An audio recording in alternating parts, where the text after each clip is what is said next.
गडचिरोलीमध्ये Salve nursing कॉलेजच्या प्रमुखावर विनयभंगाची कारवाई झाली आहे। यामुळे कॉलेज सध्या बंद आहे, त्यामुळे विद्यार्थ्यांचं मोठ्या प्रमाणात शैक्षणिक नुकसान सुद्धा होतंय। हे नुकसान टाळावं आणि परीक्षा घ्याव्यात अशी मागणी आज विद्यार्थ्यांनी जिल्हाधिकाऱ्यांकडे केली आहे। कॉलेजमधील 5 मुलींनी 2 आठवड्यांपूर्वी संस्थाचालक डॉक्टर प्रमोद साळवे यांच्या विरोधात विनयभंगाची तक्रार दाखल केली होती।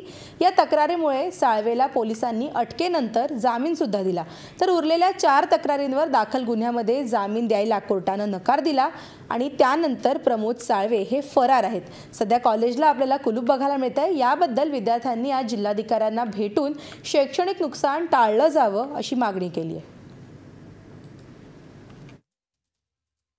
त्याच्यानंतर जो तिथं आजपर्यंत प्रकार घडलेला आहे, या प्रकारामुळे सर्व मुली भयभीत झालेल्या आहेत आणि त्यांची तिथं मुळीच तिथं राहण्याची इच्छा नाही आहे। तरी पण डॉक्टर साळवेंनी त्यांच्यावर जोर जबरदस्ती करून दबाव टाकून एक दिनांक 8/3 त्यांनी बसस्टॉप गडचिरोलीच्या बसस्टॉपमध्ये त्यांनी तिथं ते लिहून घेतलं की आमचा डॉक्टर साळवेविषयी कोणताही तक्रार नाही, आम्ही त्याच कॉलेजमध्ये शिकणार आणि त्या इतरत्र कुठेही शिफ्ट करू नये असं ज्या सिनियर मुली होत्या का ज्यांचं शिक्षण इथं होऊन गेलेलं आहे त्या मुलींना इथं बोलवून त्यांनी पैसे देऊन त्या मुलींना ते सांगून राहिले की तुम्ही इथं शिक्षण घेण्याच्या भाग पडा आणि साईन घेण्यास भाग पडला। जे आमच्या कॉलेजचे जे संस्थापक होते ते फरार आहेत आणि तसेच आमच्या कॉलेजमध्ये ट्युटर आणि इतर लिपिक वर्ग ते सुद्धा कॉलेजमध्ये हजर नाही, त्यामुळे त्या कॉलेजमध्ये विद्यार्थिनींवर दगडफेक झाली, त्यामुळे विद्यार्थिनीमध्ये भीती निर्माण झाली आणि ते आपापल्या घरी आहेत।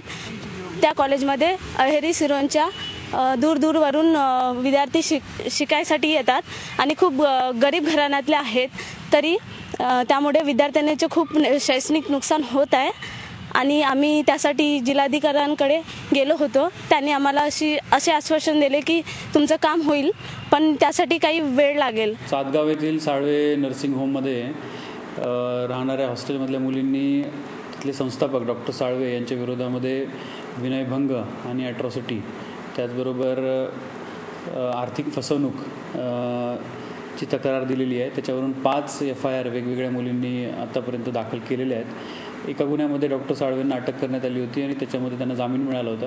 इतर 4 गुन्ह्यांमध्ये साळवेंना सेशन कोर्ट कडे जामीन ॲप्लिकेशन त्यांनी केलं होतं, परंतु सेशन कोर्टाने त्यांचा जामीन अर्ज फेटाळलेला आहे आणि इतर 4 गुन्ह्यामध्ये सुद्धा डॉक्टर साळवेंना पोलिसांतर्फे अटक केली जाणार।